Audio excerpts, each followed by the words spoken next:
Well, hello, and welcome again to the 2012fad.com. I will be your host for this evening, and my name is Charlie Bluehawk. Last night, we talked about surviving radiation and how absolutely simple it is to cure yourself of radiation poisoning. No chemicals, no drugs, no expensive treatments provided by your local doctor who's just dispensing drugs that are made out of petroleum to try to cure you of diseases that were caused by other petroleum products that they've fed you and you don't know about it.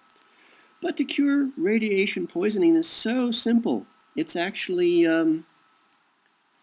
sad is a word I use quite a lot, and I'm sorry about that, but it's really simple.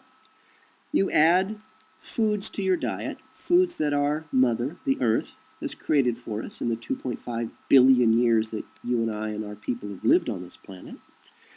It's very simple. You add spirulina and chlorella, seaweed in the form of miso soup, unless you can get, fresh seaweed. You add cilantro and parsley. And the two very best bodybuilding materials, I guess you could say, that I've ever found. Vitamin C and fish oil, which has also been known as vitamin A/D. See, what happens is radioactive particles are, and I understood this at one time, so bear with me. Radioactive particles have positively charged ions, or are positively charged ions. And in the atomic makeup of spirulina, chlorella, seaweed, which is miso soup in our case, these have receptors that are negative ions. And so the negative and the positive ions sort of bond together.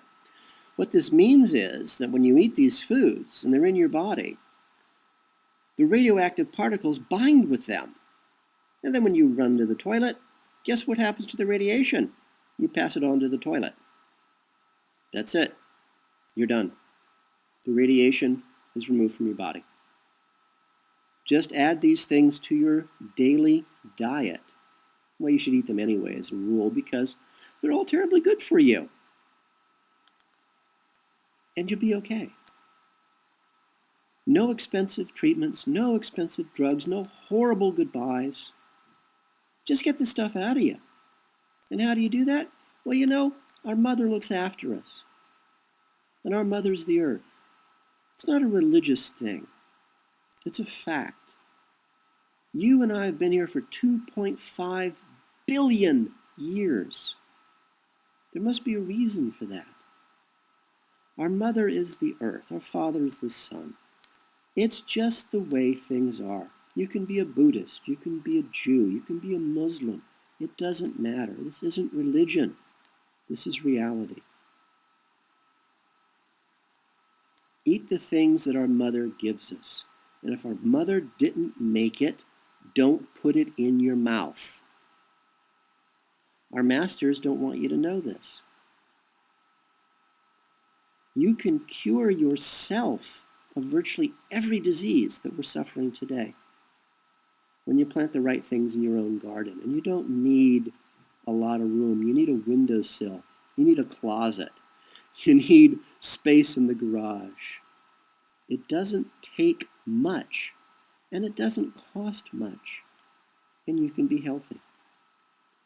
And I'll tell you from personal experience, a healthy body means a healthy mind.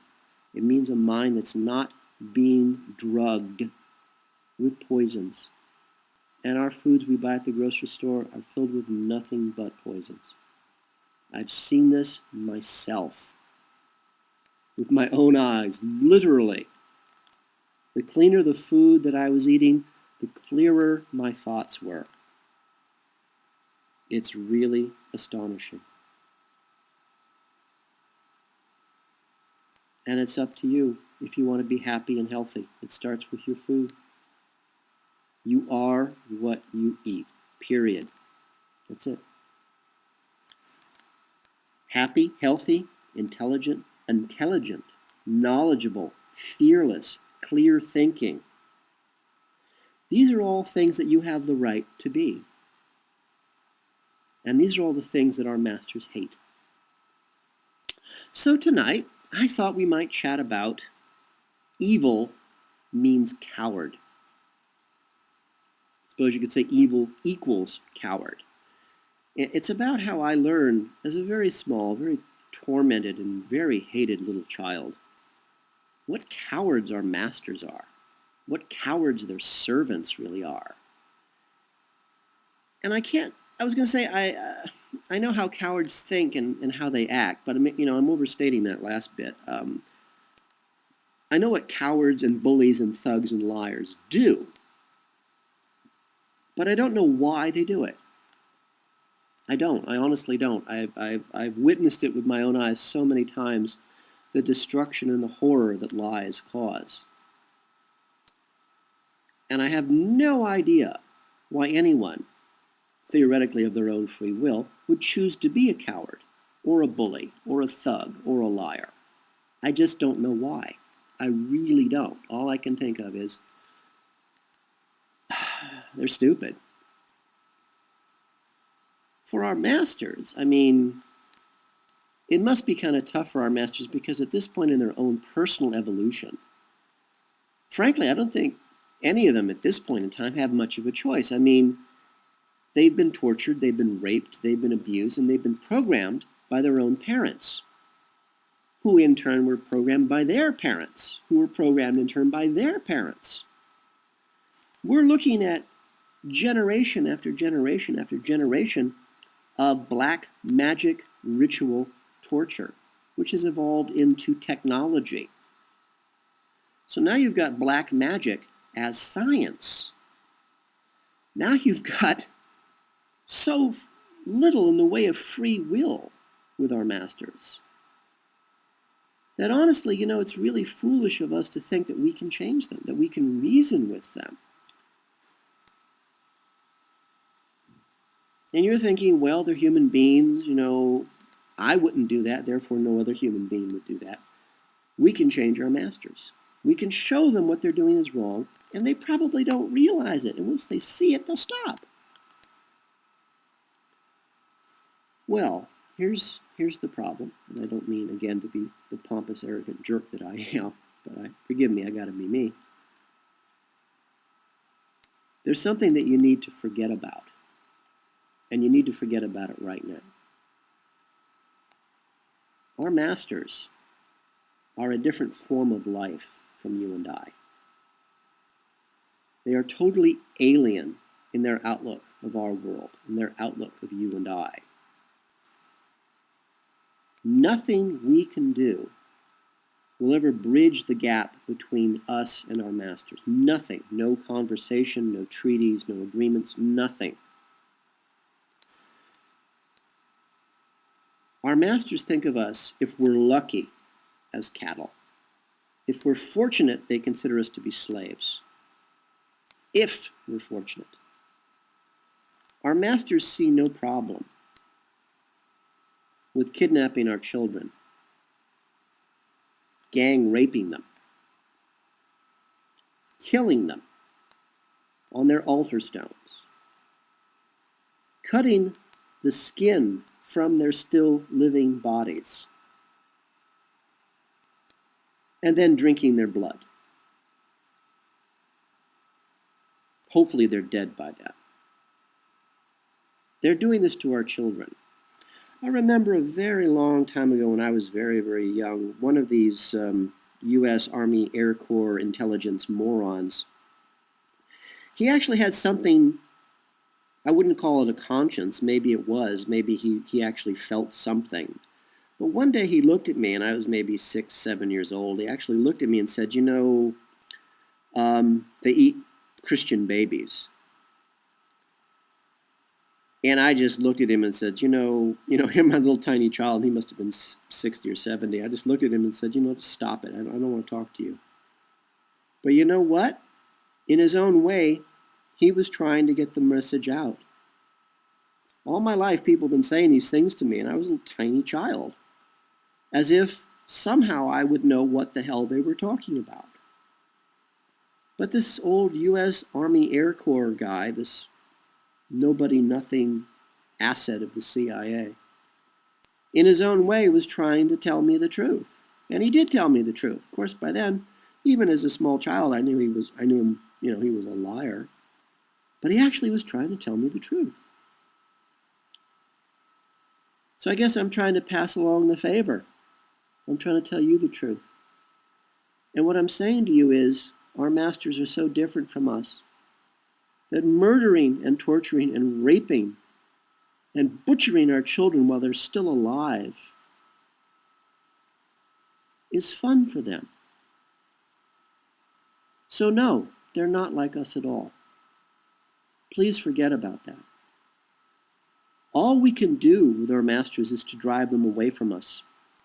All we can do is we need to capture them, put them into prison, throw away the key. What we really should do is we should shoot each of them in the head. I'd use a silver bullet personally, but that's just me. But you know what? I don't have the stomach for that. And our masters know that. But at a certain point, it's going to come to that.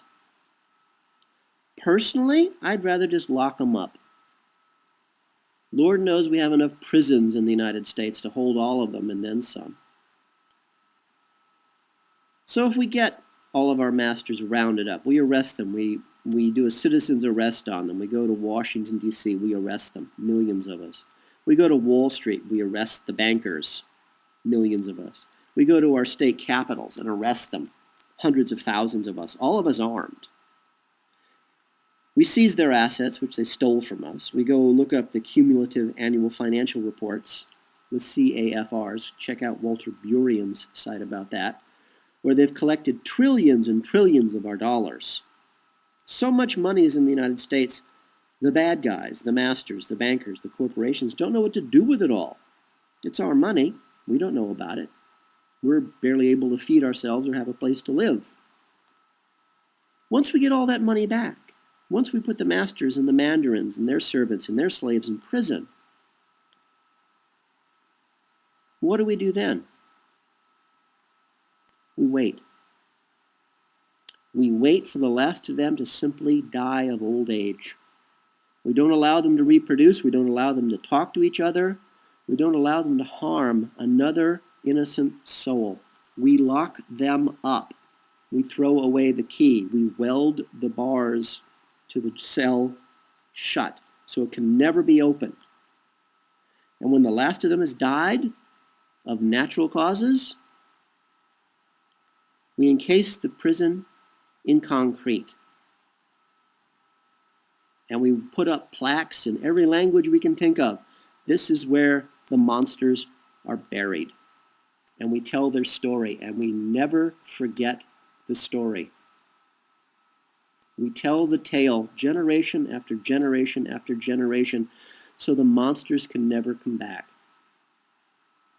And while the monsters are still alive in those prisons we put up for them, we put up entire armies surrounding each prison for 100 years, and we make certain that not one of the masters, not one of the mandarin, not one of the servants, not one of the slaves ever escapes.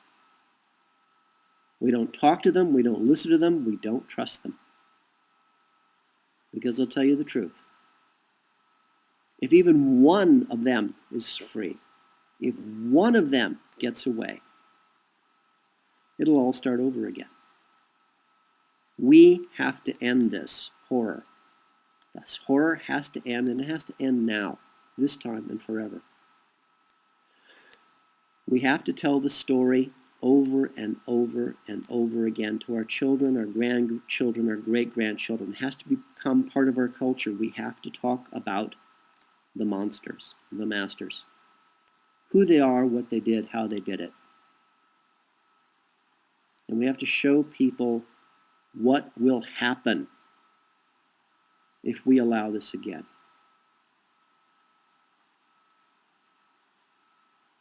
When I was a small child, I was part of a CIA breeding program to breed psychic super soldiers. Program failed, obviously, as so many CIA programs do. But part of the program is to indoctrinate humans into this. They have to be tortured from before birth.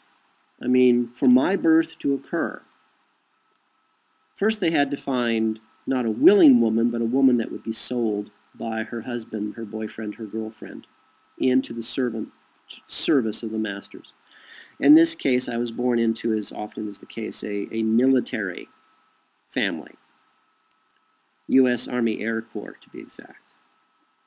And there has to be a pregnant woman involved in the first trimester. First thing that happens is this woman who's carrying the child, naturally, that child inside of the woman's womb has to be murdered, has to be butchered, has to be sliced to pieces while still in the woman's womb. This releases in black magic ritual a tremendous amount of energy, spirit energy. Me, I was in the womb at the same time. I had been put in after the fact, after the initial natural pregnancy had begun. And so my embryo was in the woman's womb when the child that was naturally conceived was murdered. And not simply murdered, butchered, torn apart, ripped to pieces. In human, creation, progeneration, whatever you want to call it, when a man and a woman have sex, the moment the sperm penetrates the egg, consciousness begins. A spirit is bound at that moment. There is consciousness, there is awareness. I'm not against abortion, by the way. Abortion, in my case, would have been a blessing from the gods. If God had permitted me to die at that moment, I would have just been grateful. Because I know to be born into a family that hates you is the worst thing imaginable. I would rather have been butchered in the womb with my half-sister than to live the life that I've lived. But part of the black magic ritual, the CIA ritual, the naturally conceived child has to be butchered in the mother's womb, while the artificial embryo, me, is in the womb at the same time. That's how deep hatred of man runs in our masters. And when my half-sister was butchered inside of our mother's womb, and her spirit exploded out of her butchered little body, she reached automatically for the closest, nearest thing to her, which was me. I suppose in black magic ritual, and I don't know all of them, thank God I don't. I know a few little things, and I don't want to know anymore. The theory being, as far as I can tell, that I would have absorbed her life force and would have triggered the psychic super soldier thing to happen. I don't understand the mechanics, honestly. But that's where the torture began. I actually gestated inside of this woman's womb with the pieces of my dead half-sister's body floating around me. Her tortured, tormented little soul wrapped around mine. That's how deep the hatred of the masters is for us. And then after I was born, and the woman whose body I was born in, it just tore her body to pieces. Her body was, after my forced birth, her body was distorted and destroyed. She was never whole again. The process destroys everyone and everything involved with it, much to the delight of our masters. So please never think you can reason with, I was going to say people. Please don't believe that you can reason with our masters. Because after I was born, that was just the beginning. As I say, I'm not against abortion. A clean death inside the womb, infinitely better than what I have survived. After I was born, more torture. Every bone in my body has been broken, and broken before the age of 5. My nose was broken. I was My nose is still broken. I was starved. I was belittled. I was degraded. I was gang raped. I had all of my hopes and my dreams crushed, killed, deliberately murdered in front of my eyes, over and over and over again. Because, to them, I was just a piece of meat, cattle. I was just another CIA mind-controlled killing machine. That was my purpose in life as far as our masters were concerned. And a psychic super soldier has only one purpose: to terrorize and to kill. That's it. Sadly for me, and for those in the rest of those in the experiment, and there were quite a few of us, at least, let me think, 1, 2, 3, 4, 5, 6 that I know of personally. Sadly, for, the CIA, who frankly are not the brightest creatures ever created in this universe, most of the CIA projects, their plans for power and glory, and of course this is the NSA and the Rockefellers, most of their fancy projects just fail. And they fail because, well, the CIA is, the Rockefellers, they're morons, they're idiots. But they did hurt me. But they did hurt me. They're really good at hurting us. But I also saw them, our masters, their servants, the Mandarin class, their servants, the CIA street club thugs, the U.S. Army Air Corps intelligence agents, more street thugs, more morons. But that's what they are. They're morons, and they're all cowards. If you say boo to them, they will turn and run screaming into the night, wetting themselves in fear, screaming for help. And they always have the same pattern, the same mindset time after time. Creativity, frankly, is not a mark of a moron or of a master. They just keep doing the same things over and over and over, expecting a different result. And if you look up, and this is a fun one, look up on the internet the definition of insanity. The definition of insanity is doing the same action over and over again, expecting a different result. And our masters keep doing the same thing over and over and over again, and they expect a different result.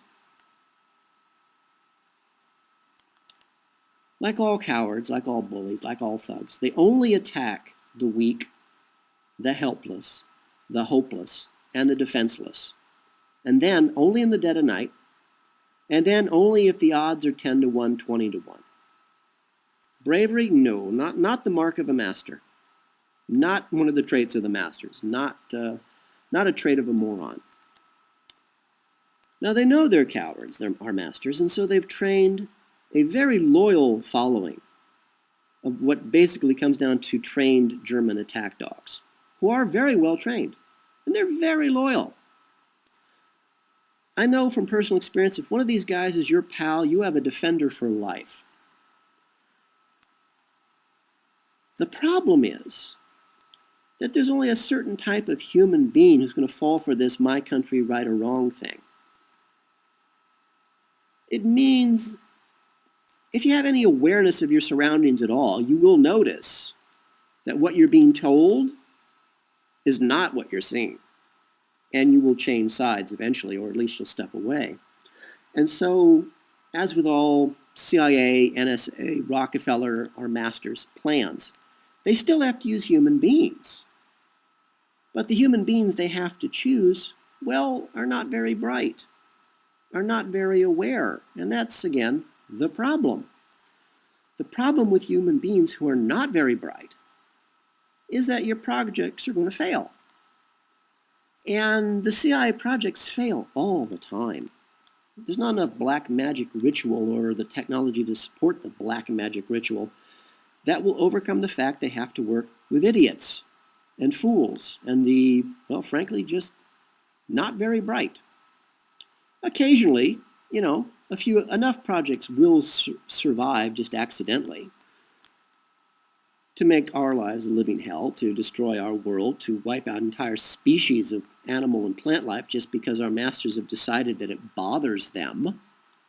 And that's another thing. They're deliberately destroying specific forms of life on this planet because those forms of life, for whatever reason, are interfering with their projects.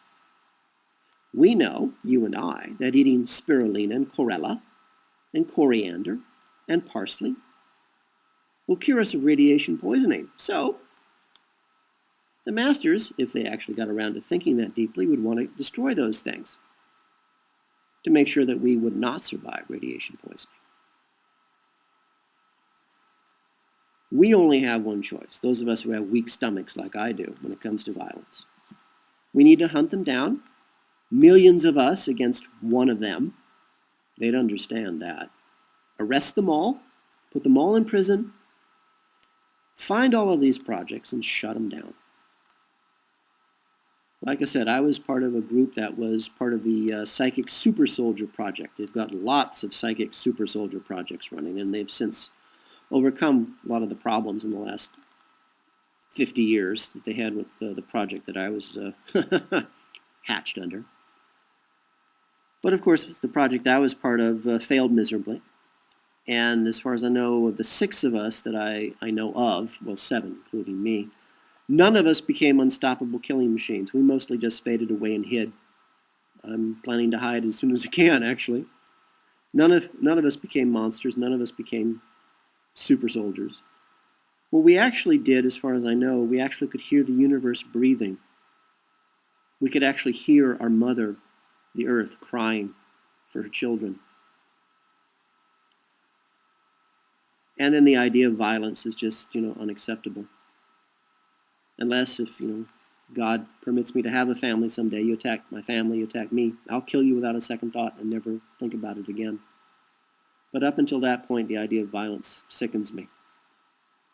Because I can hear our mother crying.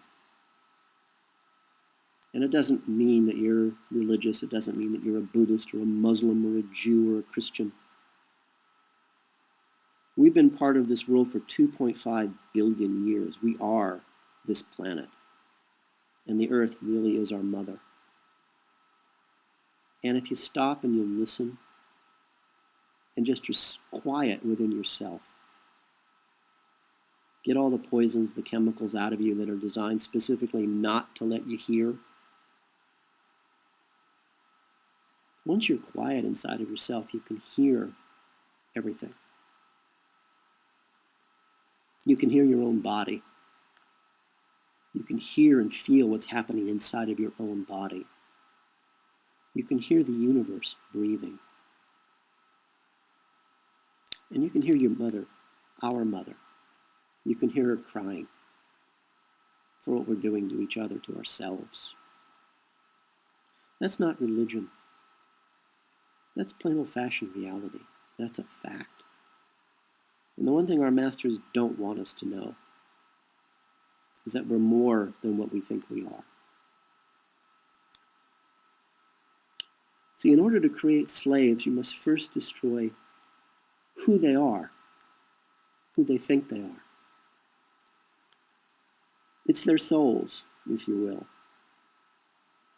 And to create a slave, a real slave, you have to fragment the soul into different personalities. You've seen this on TV all the time, multiple personality disorder.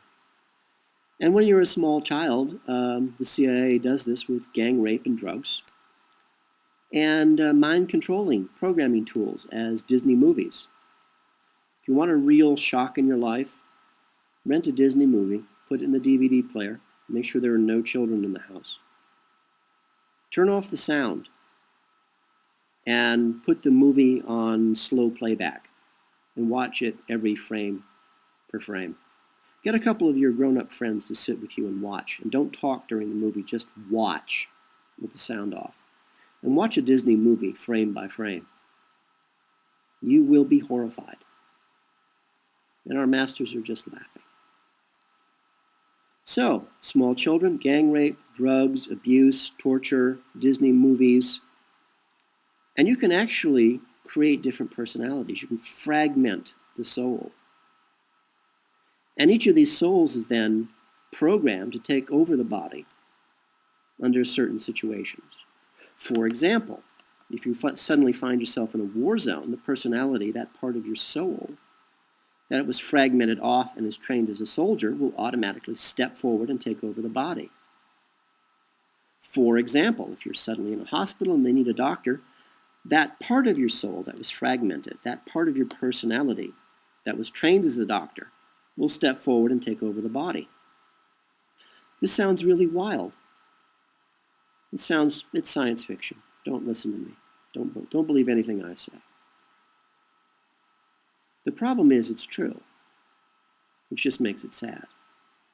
I've actually known guys, and I suspect I might actually be one of these guys, who actually worked 2 jobs and never knew it. During the day, they lived their life, their normal life. They had their normal job. They had lots of friends, but nobody close. But they seemed like normal guys. But at night, they'd go home, have dinner, watch a little telly, go to bed. Another part of their personality would then wake up. Get them up, have a shower, get dressed, go to a totally different job that they worked at night. And they never knew. They never remembered. And they also never got paid. So at night, when these guys were asleep, another part of their soul, another part of their personality woke up, took over. These were the personalities that were designed to work for the corporate, for the government, for the agencies, for our masters, doing things that during the day they had no idea that they could do.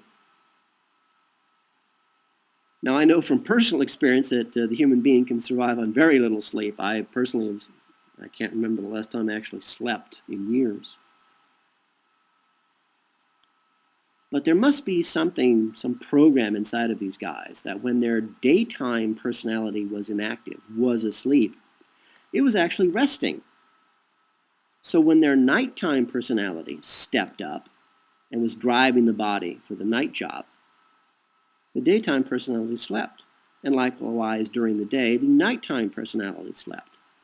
And these guys did this for years. And it's not really surprising that they had no families, no girlfriends, no boyfriends, nothing. They lived alone. So nobody would notice that they were actually living 2 lives at the same time, one that they were never conscious of. And so we have, for lack of a better word, evil, creating a secret workforce. They're in their underground cities, hiding under their beds, wetting themselves of fear. And they're in fear of us. They're so afraid that they actually have to create multiple personality people to do a lot of their work for them. So it really gets down to, what are you going to do? What do you do when you're faced with evil? What are you going to do? What are you going to know about it? Well, what I would do is I'd stand your ground. I'd look them dead in the eye, and I would punch them in the nose.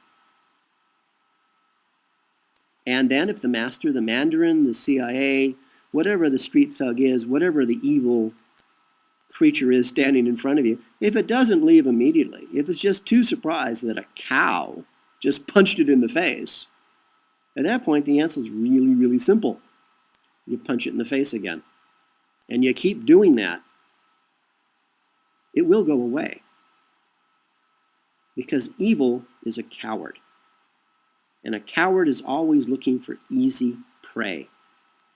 And it sure as heck is not accustomed to one of the cattle standing up on its hind legs, saying no, and punching it right in the face. You might try it sometime. It might help if several million of your fellow Americans did the same thing, but that's asking a lot. So frankly, I would be prepared to stand up alone. For all of us here at the2012fad.com, this is Charlie Bluehawk, wishing you a really good day and reminding you, please, to keep a good thought.